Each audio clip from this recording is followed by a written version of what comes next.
এমন দুটা গুনাহ আছে, এই যে দুহাত জোড় করে বলছি, দুহাত, এমন দুটা গুনাহ আছে আপনাদের পায়ে ধরে বলছি, এই দুটা গুনাহ কইরেন না। এমন দুটা গুনাহ আছে আল্লাহ মাফ করে দিবেন না। আমার মুসলমান বন্ধুগণ, গভীর মনোযোগ।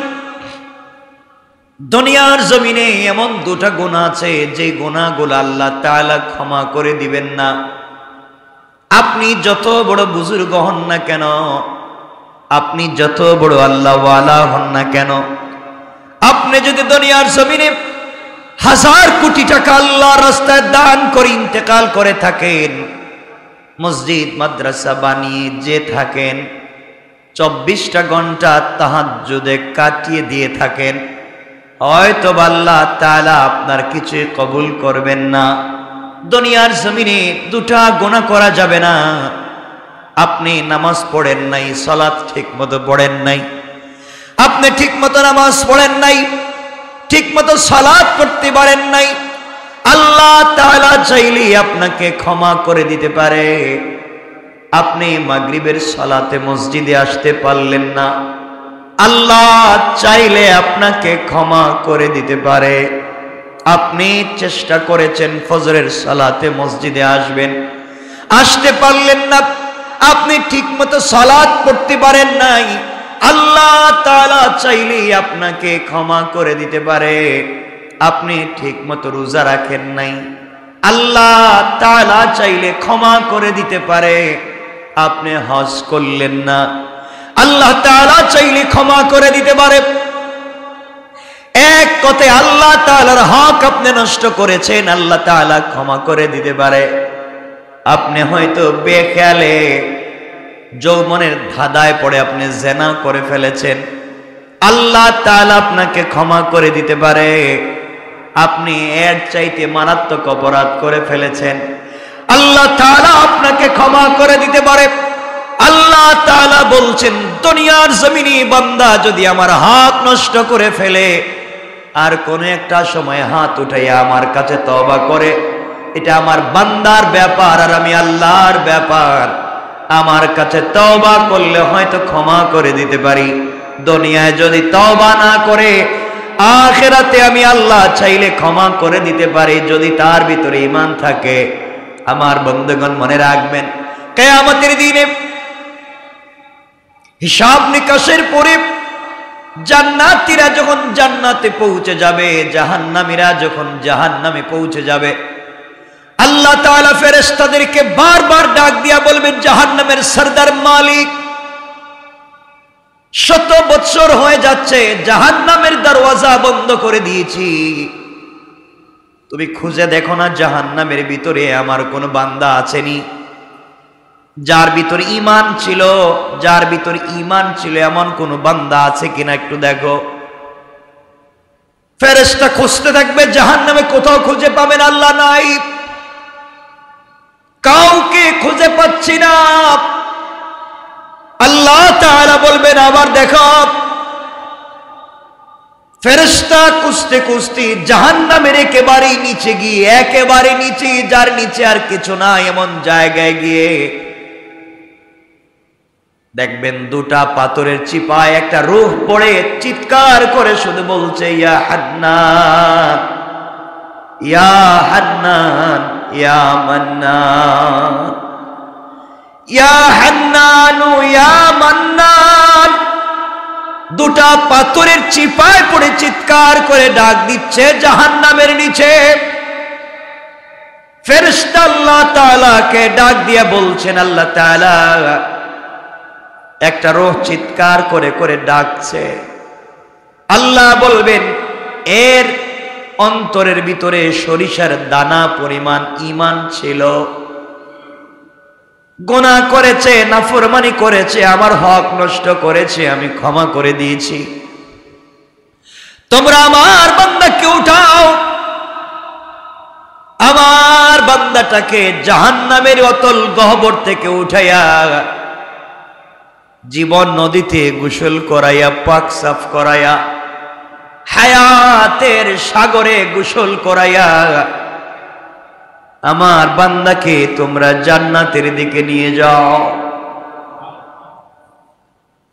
ওই সময় আল্লাহর বান্দা ডাক দিয়া বলবে, আল্লাহ তাআলা, আমি আপনার জান্নাত চাই না, আপনি আমাকে জান্নাত দিবেন বলেছেন, আমি জান্নাত চাই না, আমাকে জাহান্নাম থেকে উঠাইয়া জাহান্নামের গর্তের পারে আমাকে রেখে দেন, জাহান্নামের গেট পর্যন্ত বসাইয়া দেন, আমাকে আর কিছু করা লাগবে না।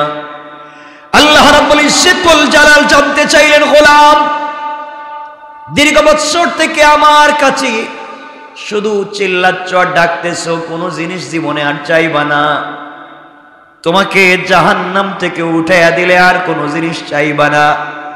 ও বান্দা, তোমাকে কি জাহান্নামের উপরে উঠাইয়া দিলে চলবে? বান্দা জাহান্নামের উপরে উঠে গিয়েছে, ফেরেশতারা তাকে রেখে দিয়েছেন দীর্ঘদিন, এভাবেই চলে যাচ্ছে। আবার চিৎকার করে কান্না করবে আর বলবে, আল্লাহ তাআলা, ও মুনিব, আপনি দয়া করে জাহান্নামের নিচ থেকে আমাকে উঠালেন, জাহান্নামের গেট পর্যন্ত বসায় রেখে দিয়েছেন। আল্লাহ তাআলা, ওখান থেকে জান্নাতের গেট দেখা যায়, জান্নাতের ভিতরে তোমার বান্দারা ঘুরে আমি দেখতে পাই। আল্লাহ, তোমার কাছে জীবনে আর কিছুই চাইব না, তুমি কি আমাকে একটু জান্নাতের গেটের কাছাকাছি নিয়ে দিবা? আমাকে তুমি জান্নাতের কাছ পর্যন্ত পৌঁছাইয়া দাও, আমি ওখানে বসে বসে বসে বসে বাকি সময়টুকুন কাটাইয়া দিতে চাই। আল্লাহ তাআলা বলবেন, বান্দারে, এটাই কিন্তু তোমার চাওয়া শেষ, আর চাইতে পারবা না। তোমার অন্তরের ভিতরে সরিষার দানা পরিমাণ নেক আমল ছিল, রব তোমাকে জাহান্নাম থেকে উঠে দিয়েছি, এরপরে তুমি চাইলা জান্নাতের কাছাকাছি গেট পর্যন্ত পৌঁছে দিলাম, যাও। ওখানে থেকে পৌঁছে দেওয়া হলো। জান্নাতের গেট যখন খুলে দেওয়া হয়, জান্নাতের নিয়ামতের সুবাসগুলো তার বডিতে লাগে। আল্লাহু আকবার বলেন। তার বডিতে জান্নাতের সুবাস লাগতে থাকে, জান্নাতের নিয়ামতগুলো লেগে যায়। জান্নাতের ভিতরে তাকায়া দেখে তার কত বন্ধু দুনিয়ার জমিনে ঠিক মতো সালাত পড়েছে, সে ঠাট্টা বিদ্রুপ করেছে, সে তার পাশের দোকানি নামাজ পড়ার কারণে আজকে জান্নাতি। তার ঘরের পাশের লোকটা গরিব ছিল, 3 বেলা খেতে পারতো না, আজকে জান্নাতি। আর তিনি দুনিয়ার জমিনে কোটি টাকার দালানে ঘুমাইছেন, আজকে জাহান্নামী। তাকাইয়া দেখতেছে কত গরিব মানুষ জান্নাতে ঘুরে, তার সহপাঠী কত বিজনেসম্যান জান্নাতে ঘুরে, সে জাহান্নাম থেকে উঠে আসছে, জান্নাতের গেটে বসে বসে কান্দে। আল্লাহ রাব্বুল ইজ্জত ওয়াল জালাল ডাক দিয়া বলছেন, বান্দা এবার কান্না করো, ব্যাপার কি? গোলাম ডাক দিয়া বলছে, আল্লাহ তাআলা, আমি কান্না করি শুধু আপনার জন্যে, আমার জন্যে কান্না করো কেন? আয় আল্লাহ তাআলা, এই জন্যে কান্না করি, আমি তো গুনাহগার, আপনার নাম তো আজিজুল গফফার। আয় আল্লাহ তাআলা, আপনি আমাকে জাহান্নাম থেকে উঠিয়ে দিয়েছেন, জান্নাতের গেট পর্যন্ত পৌঁছে দিয়েছেন। আয় আল্লাহ তাআলা, এত কিছু আপনি আমাকে করে দিয়েছেন, আমি জীবনে আর কোনো জিনিস চাইব না। আল্লাহ রাব্বুল ইজ্জত ওয়াল জালাল বলছেন, তুমি তো বারবার বলছো চাইবা না, আবার চাও। এবার বান্দা বলছে, আল্লাহ তাআলা, আমি তো গোলাম, আমি তো বারবার ওয়াদা ভঙ্গ করতে পারি, আমি তো গুনাহ করতেই পারি, আমি কথা বলে কথা না রাখতে পারি, কিন্তু সৃষ্টির মধ্যে একমাত্র যিনি আমাদের রব, আর পুরা দুনিয়া তার সৃষ্টি, রব কাউকে কোনো ওয়াদা দিলে সেই ওয়াদাকে ভেঙে দেয় না। আল্লাহ, জান্নাত কত সুন্দর দেখা যায়, তোমার কাছে আমি জান্নাত চাই না, জান্নাতে বসবাস করার কথাও বলি না, আমাকে একটা বার জান্নাতের ভিতরে দেখবার সুযোগ দাও, আমি জান্নাতের ভিতরে যাব, জান্নাত দেখে কথা দিলাম, ওয়াদা দিলাম বের হয়ে আসবো, যদি বের না হতে চাই আপনি ঘাট ধরে আমাকে বের করে দিবেন, আমাকে একটা বার ভিতরে ঢুকবার সুযোগ দেন। আল্লাহ বললেন, বান্দারে, এবারে কথা শেষ। আল্লাহ, আমিও তোমার কসম খায় বললাম, এবারে কথা শেষ। সুবহানাল্লাহ বললাম। আল্লাহ বলেন, এবারে কথা শেষ, আর কোনো জিনিস চাইতে পারবে না, ঢুকলেই বের হওয়া লাগবে। বান্দা বলছে, আল্লাহ, আমিও কথা দিলাম, এবার কথা বলা শেষ, আর কোনো দিন চাইব না। আল্লাহ তাআলা বললেন যাও তুমি জান্নাত দেখে আসো। বান্দা জান্নাতের ভিতরে যখন প্রবেশ করেছে দৌড়াতে শুরু করেছে, দৌড়ায়। থামেন। আল্লাহ বলেন বান্দা থামো না কেন? তোমাকে না বলছিলাম তুমি টাইম শেষ হয়ে গেলে বের হয়ে যাবা? ও বান্দা বের না হয়ে তুমি জান্নাতের ভিতরে দৌড়াও কেন? এবার বান্দা দাঁড়িয়ে গিয়েছে আর ডাক দিয়ে বলছে আল্লাহ আপনার সঙ্গে আমি কিছু কথা বলতে চাই। আল্লাহ বললেন কি কথা বলতে চাও বলো। আল্লাহ তাআলার কাছে বান্দা বলছে আল্লাহ আপনার কাছে আমি জানতে চাই আপনি যদি কাউকে কোনো জিনিস দান করেন তাহলে আপনি কি কোনোদিন ফিরিয়ে নিতে পারেন? আপনার কি কোনো জিনিসের কমতি আছে নাকি? আপনি কি এমন আল্লাহ আপনি কি কাউকে কিছু দিলে ফিরে আনেন? দুনিয়ার মানুষ কিছু দিলে ফিরিয়ে নিতে পারে, খোটা দিতে পারে। আপনি তো এমন আল্লাহ না কাউকে কোনো জিনিস দিলে ফিরিয়ে নিতে পারেন না। আপনি কোরআনে কারীমের ভিতরে বলেছেন কাউকে যদি আপনি জান্নাতে প্রবেশ করান আর জীবনে বের করবেন না, আমাকে যেহেতু ঢুকাইয়া দিয়েছেন আপনি কেমনে আমাকে বের করতে চান? তাহলে তো ওয়াদা ঠিক থাকবে না। আল্লাহ রাব্বুল ইজ্জতুল জালালের রহমতের সাগরে জোশ উঠে গিয়েছে। আল্লাহ বলে বান্দা তোমাকে বের করতে চাই না, তুমি বলো কেমন জান্নাত চাও? যেই জান্নাত চোখে দেখা যায় তার চাইতে 10 গুণ বড় জান্নাত তোমাকে দিতে চাই। আমি বুঝাতে চাইলাম দুনিয়ার জমিনে আপনি যত অন্যায় করেন না ফরমানি করেন রব চাইলে ক্ষমা করে দিয়ে জান্নাত দিতে পারে। কিন্তু আল্লাহ বলেছেন বান্দা 2টা গুনাহ যদি কোনোভাবে করো আমি ক্ষমা করব না। 2 গুনাহ করলে আল্লাহ তাআলা বলেছেন ক্ষমা করবেন না, বাকি সব তিনি ক্ষমা করে দিতে পারেন।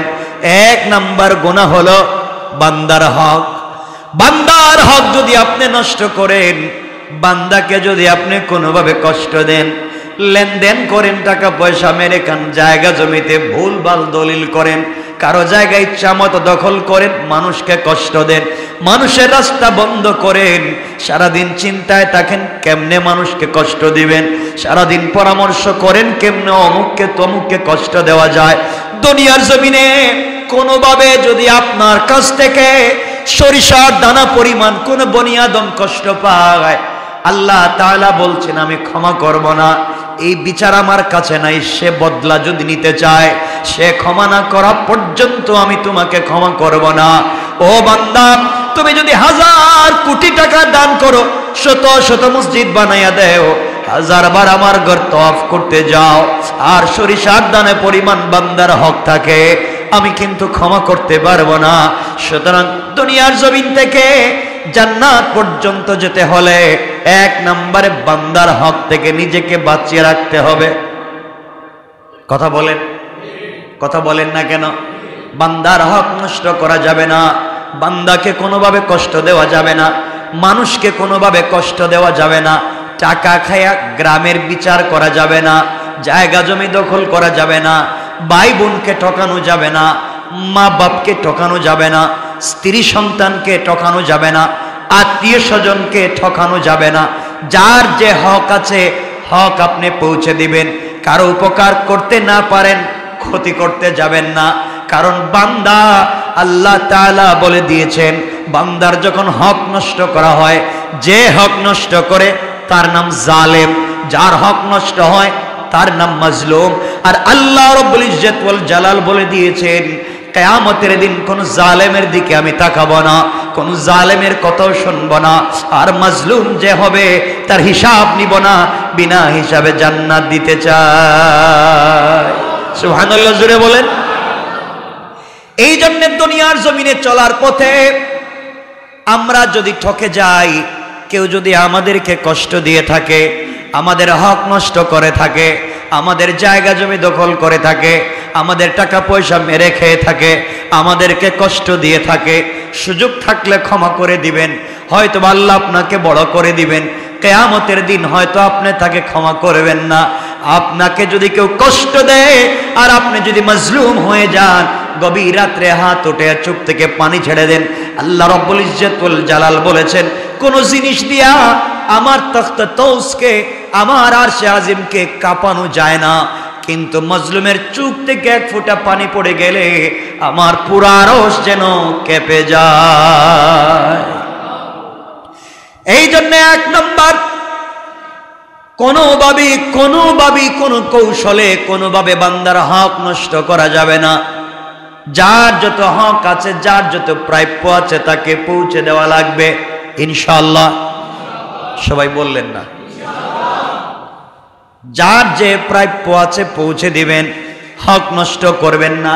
আপনি বড় মানুষ, আপনি এলাকার বড় মানুষ, আপনি বাড়ির বড় ভাই, আপনি জায়গা জমি নিজের নামে নামজারি করালেন, প্রিন্ট করালেন, দলিল করলেন, বুয়া বানালেন, আপনি জায়গা জমি দখল করলেন, সব বাড়িতে থাকবে, সব দুনিয়ায় থাকবে, আপনাকে কিয়ামতের দিন হিসাব দেওয়া লাগবে। এই জন্যে এগুলা সব ভুলে যান, মানুষকে কষ্ট দেওয়া যাবে না। আজকাল গ্রামগঞ্জে দেখবেন মানুষকে, বা ঢাকা শহরেও দেখবেন মানুষকে যারা কষ্ট দেয়, মানুষের হক যারা মেরে খায়, ইন্তেকালের সময় কিন্তু তাদের বহুত কষ্ট হয়। কথা বলো, এটা বহুত কষ্ট। মানুষের হক নষ্ট করলে মরার সময় কষ্ট হবে। তাহলে এক নাম্বার, বান্দার হক নষ্ট করা যাবে, বলেন না যাবে। 2 নাম্বার, শিরিক করা যাবে না। আল্লাহ রাব্বুল ইজ্জত ওয়াল জালাল বলেছেন, ইন্নাহু মাইয়ুশরিক বিল্লাহ ফাকাদ হারামাল্লাহু আলাইহিল জান্নাহ ওয়া মাওয়াহুন নার। আল্লাহ রাব্বুল ইজ্জত ওয়াল জালাল বলে দিয়েছেন, যারা আমি আল্লাহর সঙ্গে শরীক করলো, হারামাল্লাহু আলাইহিল জান্নাহ, তার জন্য জান্নাত একেবারে হারাম। ওয়া মাওয়াহুন নার, তার অরিজিনাল ঠিকানা জাহান্নাম। ওয়া মা লিয-যালিমিনা মিন আনসার, কিয়ামতের দিনে কেউ তাকে সাহায্য করতে পারবে না। তাহলে বোঝা গেল শিরিক করলে অরিজিনাল ঠিকানা জাহান্নাম, পাবলিকের হক মেরে খাইলে অরিজিনাল ঠিকানা, বলেন কেউ মাফ দিবে? কেউ মাফ করাবে? আল্লাহ মাফ দিবেন? শিরিক মাফ হবে না। মানুষের হক মাফ হবে।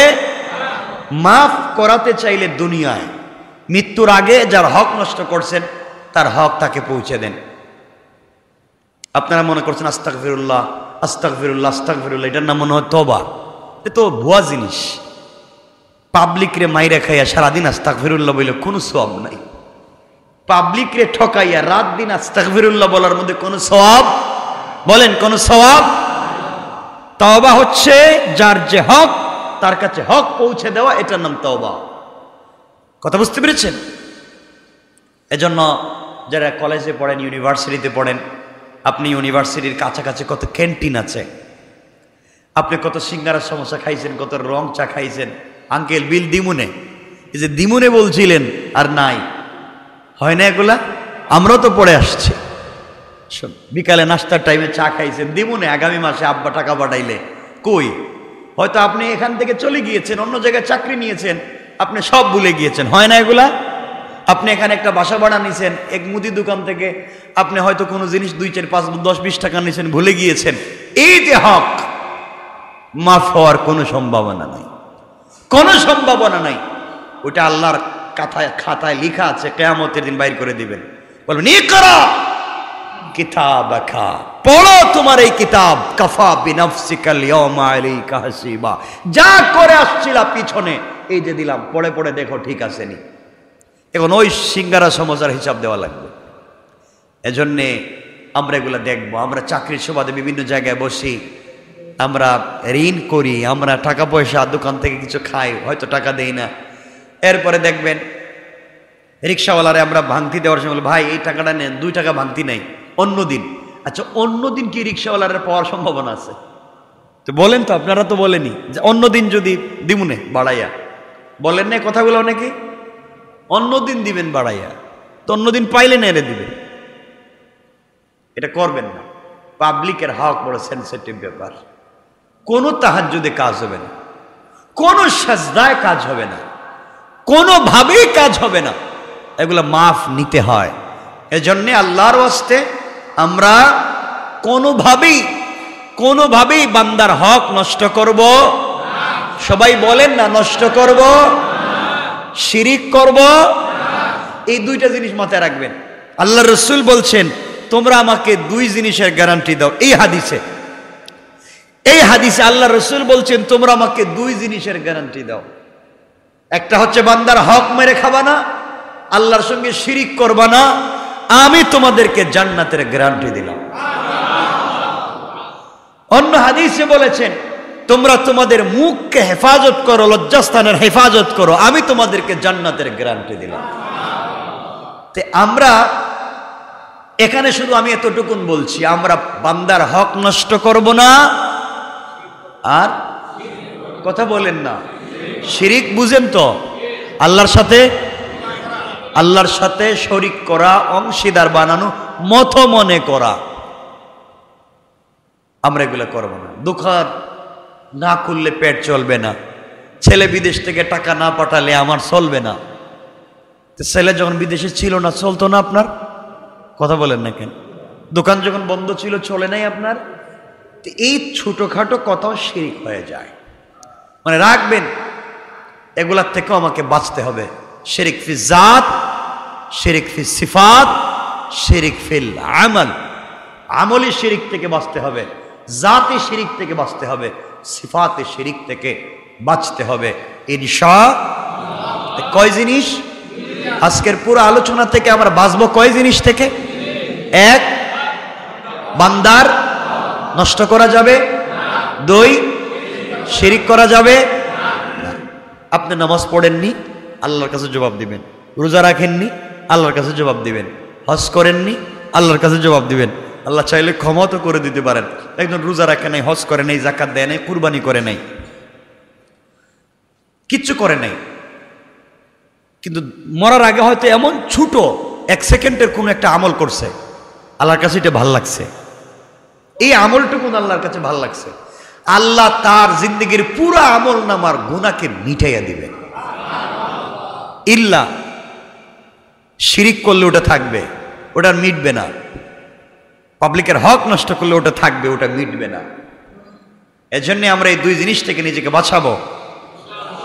সবাই বলেন ইনশাআল্লাহ। আল্লাহ আমাদের কবুল করো, আমিন।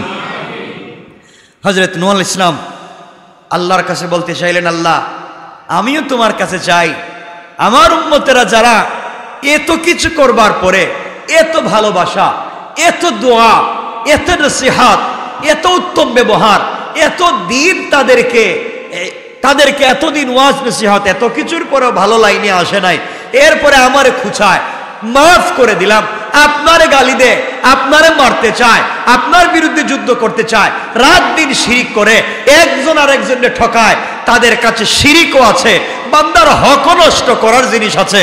আল্লাহ এই দুই জিনিস দিয়ে তারা ভরে গিয়েছে, এদেরকে তুমি দুনিয়ার জমিনে রেহাই দিবেন? কে দোয়া করছেন?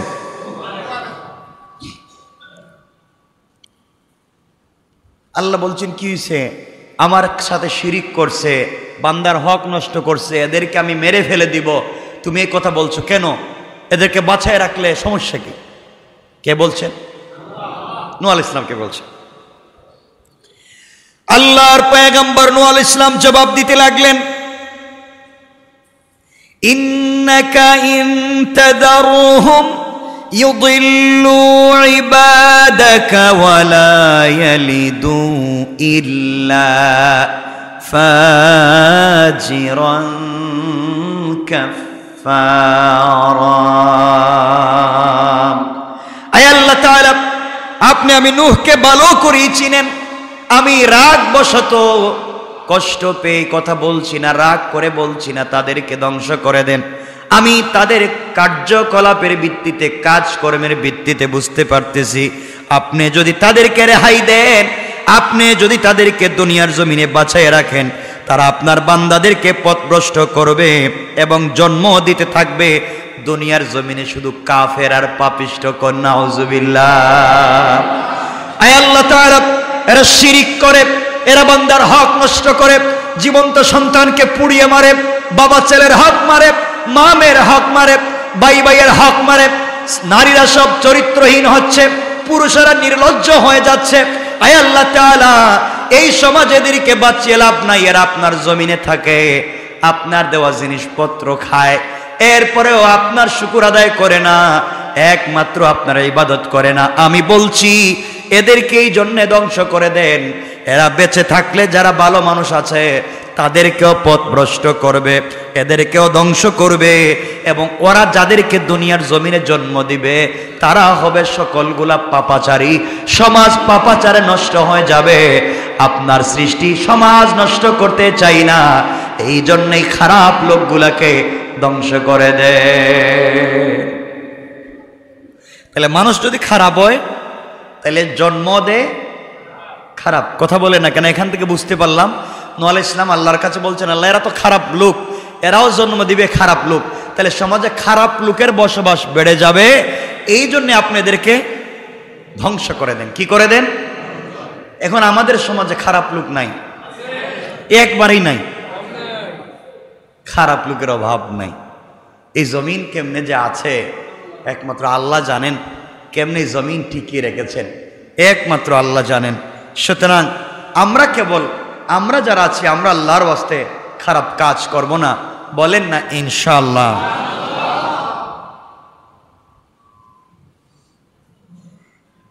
এরপরে হযরত নূহ আলাইহিস সালাম বলছেন, আল্লাহ আমি যে বললাম সবগুলারে ধ্বংস করে দেন, তাই বলে যদি একবারে ভালো মানুষের ধ্বংস করতে শুরু করেন, আমি যে বলছি সবগুলারে মাইরে ফেলান, এখন যদি এর ভিতর দিয়ে ভালো মানুষও বিপদে পড়ে যায় তাইলে তো ঝামেলা। হযরত নূহ আলাইহিস সালাম আবার আল্লাহর কাছে দোয়া করলেন। আল্লাহর কাছে দোয়া করে বলছেন, আল্লাহ তাআলা রব্বি গফিরলি ওয়া লিওয়ালিদাইয়া ওয়া লিমান দাখালা বাইতিয়া মুমিনান ওয়া লিল মুমিনিনা ওয়াল মুমিনাতি ওয়া লা তাজিদিজ জালিমিনা ইল্লা তাবারা। হযরত নূহ আলাইহিস সালাম বলতে লাগলেন, হে আমার পালনকর্তা, আপনি আমাকে, আমার পিতামাতাকে, যারা মুমিন হয়ে আমার গৃহে প্রবেশ করবে তাদেরকে, এবং মুমিন পুরুষ এবং মুমিন নারীদেরকে ক্ষমা করুন, এবং জালেমদেরকে, শুধুমাত্র কেবলমাত্র জালেমদেরকে ধ্বংস করুন। আগে দোয়া করেছেন সবগুলারে ধ্বংস করে দেন। আল্লাহ তাআলা এখন চিন্তা করলেন, নূহ আলাইহিস সালাম আমার কথা যদি আল্লাহ সবাইরে ধ্বংস করে দেয়, মুমিন মুমিনাতরেও যদি মেরে ফেলে, আবার তিনি পরিষ্কার করে বুঝাইয়া দোয়া করলেন বাচ্চাদের মতো। বাচ্চা যখন বাবার কাছে কোনো জিনিস চায়, বাবা বলেন বুঝি নাই, এ সুন্দর করে বুঝাইয়া তার নিজের ভাঙ্গা ভাষা দিয়ে বোঝাতে চায়। আল্লাহ রাব্বুল ইজ্জতুল জালালকে এবার নূহ আলাইহিস সালাম বুঝালেন, হে আমার পালনকর্তা রব্বি, হে আমার পালনকর্তা, আমি বলতে চাইলাম আপনি আমাকে, আমার পিতামাতাকে, যারা মুমিন হয়ে আমার গৃহে প্রবেশ করবে তাদেরকে, আমার ছেলে মুমিন হয়ে আমার গৃহে প্রবেশ করতে পারে নাই, তাকে বাঁচাবার কথা আমি বলছি না, যারা মুমিন হয়ে আমার গৃহে আসবে আপনি তাদেরকে বাঁচান। এখান থেকে নূহ আলাইহিস সালাম বুঝাতে চাইলেন, ঘরের ভিতরে যারা মুমিন থাকবে না, নিজের ঘরে বসবাস করবে, নিজের প্লেটে খাইবে, নিজের টেবিলে খাইবে, এক ঘরে ঘুমাবে, এক বিছানায় থাকবে, কিন্তু মুমিন হবে না, নূহ আলাইহিস সালাম তাদের পক্ষে আছেন। তাহলে বুঝাতে চাইলেন আল্লাহ তাআলা, ওয়ালিমান দাখালা বাইতিয়া মুমিনা, যারা আমার ঘরে মুমিন হয়ে প্রবেশ করবে তাদেরকে বাঁচান। আল্লাহ আপনি আমাকে, আল্লাহ তাআলা আপনি আমাকে, আমার মা বাপকে, যারা মুমিন হয়ে আমার গৃহে প্রবেশ করবে তাদেরকে, এবং মুমিন পুরুষ মুমিন নারীদেরকে আপনি ক্ষমা করে দেন, আর ধ্বংস করেন শুধু ওয়ালা তাজিদিজ জালিমিনা ইল্লা তাবারা। আয় আল্লাহ, ধ্বংস যদি করে দিতে হয় একমাত্র জালেমদেরকে কেবল ধ্বংস করে দেন, বলেন নাউজুবিল্লাহ। তাহলে আমরা আলোচনার শুরুতে বলছিলাম, যদি কেউ জালেম হয়ে যায় আল্লাহ বলছেন তাদের সাথে কোনো সম্পর্ক কিয়ামতের দিন নাই। নূহ আলাইহিস সালাম এখানে দোয়া করতেছেন, আল্লাহ ধ্বংসই যদি করতে হয় সব জালেমরে ধ্বংস করো।